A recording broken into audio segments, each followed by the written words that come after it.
Hello అండి. Welcome back to kitchen bonanza. నేను మీ రమ్యశ్రీ. ఈరోజైతే మనము మురుకుల్ని ప్రిపేర్ చేసుకుందామండి. చాలా క్రిస్పీగా ఉంటాయి, గుల్లగా కూడా వస్తాయన్నమాట. కమ్మగా కూడా ఉంటాయి ఈ మురుకులు. ఇప్పుడు సంక్రాంతి పండుగ వస్తుంది కదండి. ప్రతి ఒక్కరింట్లో అయితే పిండి వంటలు ఉండాల్సిందే కదా. అరిసెలు, అలాగే సకినాలు, జంతికలు ఏదో ఒకటి చేస్తూ ఉంటారు కదండి సంక్రాంతి పండుగలకి. అందుకని చెప్పేసి అయితే నేను ఈరోజు శనగపిండి వేసి మురుకుల్ని చేశానండి. చాలా బాగా వచ్చాయి, క్రిస్పీగా అలాగే గుల్లగా కూడా వచ్చాయి. కనీసం 10 నుంచి 15 రోజుల వరకైతే ఈ మురుకులు అనేటివి నిల్వ ఉంటాయన్నమాట. మీరు కూడా ఒకసారి తప్పకుండా ట్రై చేయండి. ఇప్పుడు ఒక పెద్ద గిన్నెలోకి 4 కప్పుల బియ్యం పిండి తీసుకుంటున్నానండి, పొడి పిండి. దాంట్లోకి 1 కప్పు వరకు శనగపిండి అండి. చాలా బాగుంటుందండి శనగపిండి వేసి చేశారనుకోండి, మురుకులు టేస్ట్ చాలా బాగుంటాయి. మీరు కావాలంటే రెండు ఒకటేసారి కూడా గ్రైండ్ చేసుకోవచ్చు అనమాట. 1 కప్కి 4 కప్పుల బియ్యాన్ని కూడా తీసుకోవచ్చు, లేదంటే కిలోకి ఒక పావు కేజీ వరకు కూడా అలా కొలతతో కూడా తీసుకోవచ్చు అనమాట. ఇప్పుడు శనగపిండి వేసాం కదండి, ఒక 2 టేబుల్ స్పూన్ల వాముని వేస్తున్నాను.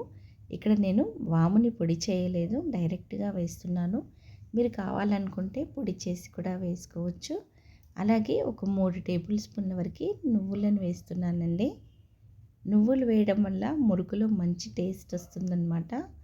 అలాగే ఒక 2 టేబుల్ స్పూన్ల కారాన్ని వేస్తున్నానండి. ఆల్రెడీ మనం వాము వేసాం కదా, అది కొంచెం ఘాటుగా ఉంటుంది. దాన్ని తగ్గట్టు మీరు వేసుకోండి, మీ టేస్ట్ని తగ్గట్టు. అలాగే రుచికి సరిపడా ఉప్పును వేసుకుందామండి. ఉప్పును కూడా చూసి వేసుకోండి, మీ టేస్ట్కి తగ్గట్టు. నేనైతే ఇక్కడ 3 టేబుల్ స్పూన్ల వరకు అయితే వేసానండి.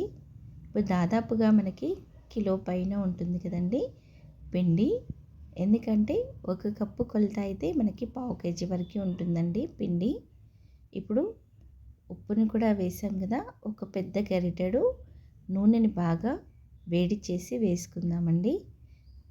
మీరు కావాలంటే బటర్ని కూడా యూస్ చేయొచ్చు, కానీ నేను ఇక్కడ నూనెను వేసాను. నూనె కూడా చాలా బాగుంటుంది, మురుకులు అనేటివి చాలా క్రిస్పీగా వస్తాయన్నమాట.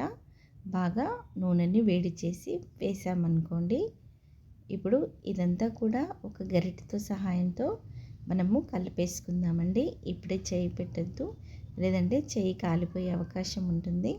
జనరల్గా అయితే మనము మినపప్పు లేదంటే పుట్నాల పప్పుతో చేస్తాం కదండి మురుకులు, కానీ శనగపిండితో కూడా చాలామంది చేస్తారు. రుచి చాలా బాగుంటుంది.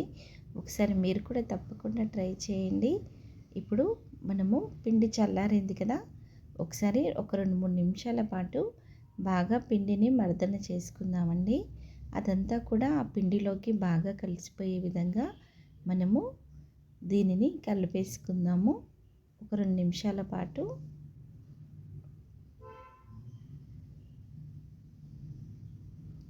చూసారు కదండి, పిండి కలర్ అంతా కూడా చేంజ్ అయిపోతుందన్నమాట. మనకి ఇలా కలపడం వల్ల మనకి మురుకులు అనేటివి క్రిస్పీగా వస్తాయన్నమాట. ఆయిల్ వేయడం వల్ల కూడా మనకి మురుకులు అనేటివి క్రిస్పీగా వస్తాయి. ఇది మాత్రం అస్సలు మర్చిపోకండి.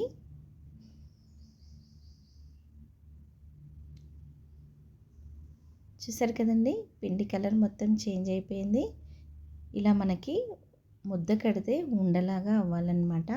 అప్పుడే మనకి పిండి కలిసిపోయినట్టు తెలిసిపోతుందన్నమాట. చూసారు కదండి, పిండి కూడా కొంచెము మనకి ఆయిల్ ఆయిల్గా కనిపిస్తుంది. ముందు ఎలా ఉండే ఇప్పుడు ఎలా అయ్యింది చూసారు కదండి. ఇప్పుడు దీంట్లోకి కొన్ని వాటర్ని యాడ్ చేస్తూ పిండిని మరీ గట్టిగా కాకుండా కొంచెం మృదువుగా తడుపుకోండి. మురుకులు అనేటివి మనకి మంచి క్రిస్పీగా వస్తాయన్నమాట. ఇక్కడ నేను చల్లనీళ్ళే పోస్తున్నానండి. మీరు కావాలంటే కొంచెం గోరువెచ్చే వాటర్ని కూడా యాడ్ చేసుకోవచ్చు. నేను మాత్రం ఇక్కడ చల్లనీళ్ళనే వేస్తున్నాను.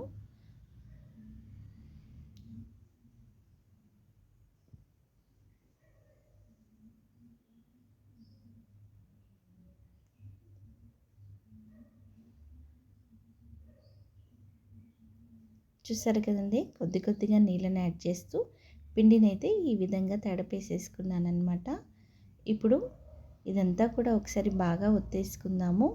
ఇప్పుడు కొంచెం ఉండని తీసుకొని ఉప్పు కారం సరిపోయిందా లేదా అనేసి అయితే చూసుకోండి. ఏదైనా తక్కువగా ఉంటే చూసి యాడ్ చేసుకోండి. నేను వేసిన మెజర్మెంట్స్ అన్నీ కూడా కరెక్ట్గా సరిపోయాయండి. అందుకే నేనేమీ వేయలేదు. మీకు ఏమైనా తక్కువగా అనిపిస్తే చూసి యాడ్ చేసి వేసుకోండి. ఇప్పుడు ఈ పిండినంతా కూడా ఒకసారి బాగా కలిపేసుకున్నాం కదా. కొద్ది కొద్దిగా పిండిని ఒక ప్లేట్లోకి తీసుకుందాము.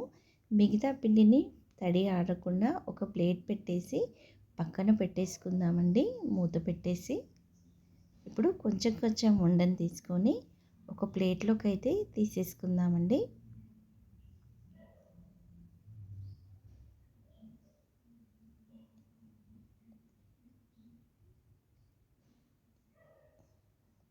ఇప్పుడు ఈ పిండి ముద్దని బాగా ఒత్తుకోవాలండి. అప్పుడే మనకి మురుకులు అనేటివి క్రిస్పీగా వస్తాయన్నమాట. నేను చూపించే విధంగా మీరు ఒత్తుకున్నారనుకోండి, ప్రతి ఒక్క మురుకు కూడా మీకు క్రిస్పీగా గుల్లగా వస్తాయండి. అస్సలు మీకు గట్టిగా అవ్వవు అన్నమాట మురుకులు. తిన్నా కొద్దీ తినేయాలనిపిస్తాయండి, అంత టేస్టీగా ఉంటాయన్నమాట ఈ మురుకులు.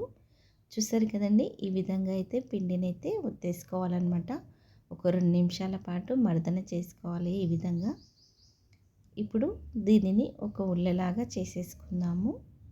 ఇప్పుడు మురుకుల పీటను తీసుకుందామండి. మీరు ఏ సైజులో మురుకులు చేయాలనుకుంటున్నారో ఆ మురుకుల బిళ్ళనైతే మీరు సెట్ చేసేసుకోండి. నేనైతే ఇలా సన్నగా కాకుండా మరీ లావుగా కాకుండా తీసుకున్నానండి. ఇప్పుడు దీనికి మనం ఏం ఆయిల్ అప్లై చేయాల్సిన అవసరం లేదండి, డైరెక్ట్గా పెట్టేసుకోవచ్చు. మీకు కొంచెము కస్తీ అనిపిస్తుంది అనుకోండి, గట్టిగా అనిపిస్తే కొంచెము ఆయిల్ని అప్లై చేసుకోండి. ఇప్పుడు దీనినైతే ఫిట్ చేసేసుకుందాము. ఇప్పుడు నేను ఇక్కడ డైరెక్ట్గా వేయట్లేదండి కడాయిలోకి, ప్లేట్ పైన మనము దీనిని బిళ్ళల్లాగా ఒత్తేసుకుందాము. లేదు మీరు డైరెక్ట్గా పెనంలోకి వేసేసుకుంటాను అంటే డైరెక్ట్గా కూడా వేసుకోవచ్చు. కానీ ఆయిల్ చాలా హీట్గా ఉంటుంది కాబట్టి ఒక్కొక్కసారి కింద పడిపోయే అవకాశం ఉంటుంది, లేదంటే ఆయిల్ పొంగే అవకాశం కూడా ఉంటుంది కదా. ఇలా ప్లేట్లో మనము ఒత్తేసుకున్నాం అనుకోండి, ఒకటి ఒకటి కూడా మనము డైరెక్ట్గా పెనంలోకి వేసుకోవచ్చు. ఇప్పుడు నేనైతే ఇలా 5 ప్లేట్లను తీసుకున్నానండి. దానిపైన నేను ఇలా మురుకులనైతే ఒత్తేసుకుంటున్నాను అనమాట.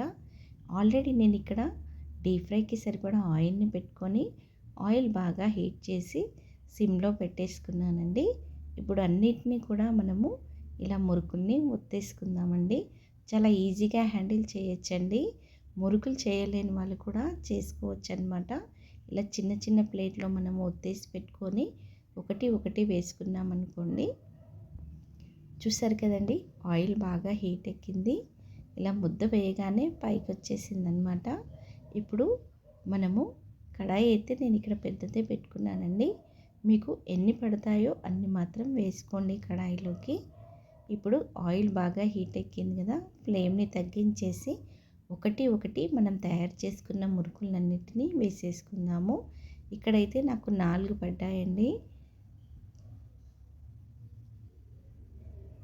చూసారు కదండి, ఇలా బబుల్గా రావాలన్నమాట. అప్పుడే మనకి ఆయిల్ బాగా హీట్ ఎక్కిందని అర్థం అన్నమాట. మనము సిమ్లో పెట్టామనుకోండి, ఆయిల్ హీట్ ఎక్కక ముందుకే మనం వేస్తే మురుకులు అనేటివి గట్టిగా వస్తాయన్నమాట. అందుకే మనము ఆయిల్ని బాగా హీట్ చేసుకున్నాకనే మురుకుల్ని వేసుకోవాలి. వేసుకునేటప్పుడు మాత్రము ఫ్లేమ్ని తగ్గించి వేసుకోండి, అది ఒక్కొక్కసారి పొంగిపోతుందన్నమాట ఆయిల్. ఇప్పుడు చూసారు కదండి, ఆయిల్ అనేది కొంచెము బబుల్స్ తగ్గింది కదా. ఇప్పుడు ఫ్లేమ్ని హై ఫ్లేమ్లో పెట్టుకొని 2 వైపులా మంచి కలర్ వచ్చేంత వరకు వేయించుకుందాము ఈ మురుకుల్ని. కనీసము ఒక 5 మినిట్స్ అయినా పడుతుందండి ఇదంతా వేగడానికి. ఇప్పుడు మరోవైపున కూడా ఒక 2 నిమిషాల పాటు వేయించుకుందామండి. మనం బిళ్ళలుగా వేసాం కదా, టైం పడుతుందన్నమాట వేగడానికి. కనీసం ఒక 5 నిమిషాలు అయితే పడుతుంది. ఫ్లేమ్ని అస్సలు తగ్గించకండి, హై ఫ్లేమ్లోనే మనము ఈ మురుకులన్నిటినీ మంచి కలర్ వచ్చేంత వరకు వేయించుకుందాము. చూసారు కదండి, మురుకులు అయితే అయిపోతున్నాయి అన్నమాట. చాలా టేస్టీగా ఉంటాయి. కనీసం అయితే ఒక 15 రోజుల వరకు అయితే ఈ మురుకులు అనేటివి నిల్వ ఉంటాయన్నమాట. ఇప్పుడు సంక్రాంతి పండుగ వస్తుంది కదండి, పిల్లలైతే ఇంట్లోనే ఉంటారు, ఏదో ఒకటి తింటూనే ఉంటారు కదా. అలాంటప్పుడు ఈ మురుకుల్ని చేసి పెట్టారనుకోండి, చాలా ఇష్టంగా తింటారు. మనం జనరల్గా మినపప్పు పుట్నాల పప్పుతో చేసిన దానికన్నా కూడా ఈ శనగపిండి మురుకులు చాలా టేస్టీగా ఉంటాయండి. చాలామంది చేస్తారు, మీరు కూడా ఒకసారి తప్పకుండా ట్రై చేయండి. అలాగే మీ ఇంట్లో వాళ్ళకందరికీ చేసి పెట్టండి, డెఫినెట్గా నచ్చుతుంది. ఇప్పుడు రెండు వైపులా కూడా మంచిగా వేగిపోయాయి కదండి మురుకుల్ని. ఇప్పుడు నూనె వంచేసి ఒక ప్లేట్లోకి వేసుకొని పూర్తిగా చల్లారిపోయాక డబ్బాలో వేసుకొని స్టోర్ చేసుకున్నారనుకోండి, ఎప్పుడు కావాల్సినప్పుడు అప్పుడు ప్లేట్లో కానీ గిన్నెలో కానీ పిల్లలకి వేసి ఇవ్వండి, చాలా ఇష్టంగా తింటారు. అంతే అండి, ఎంతో టేస్టీగా ఉండే మురుకులు రెడీ అయిపోయాయి.